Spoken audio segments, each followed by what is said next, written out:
నరసరావుపేట పట్టణంలోని పాలపాడు రోడ్డులో వేంచేసి ఉన్న ఆంజనేయ స్వామివారి దేవస్థానంలో ఉదయం 6 గంటలకు గోపూజ చేశారు. గోవుతో కలిసి భక్తులతో ఆలయ ప్రదక్షిణ, మండపారాధన, గణపతి పూజ, శ్రీ స్వామివారికి అభిషేకములు అనంతరం విశేష అలంకరణ, ప్రత్యేక ఆకు పూజలు జరిగాయి. శ్రీ సువర్చల సమేత ప్రసన్న ఆంజనేయ స్వామివారికి కళ్యాణం జరుగును. 12 గంటలకు ప్రసాద వితరణ జరిగిందని నిర్వాహకులు తెలిపారు.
పట్టుకోండి ఇద్దరు కలిసి ఇస్తే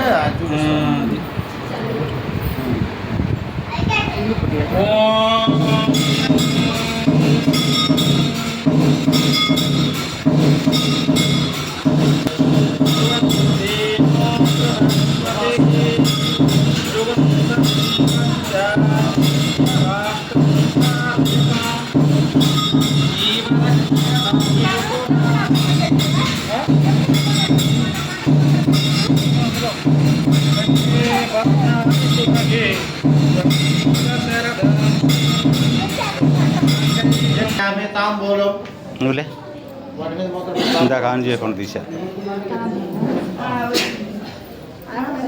ఆకులు దాంట్లోనే ఉండి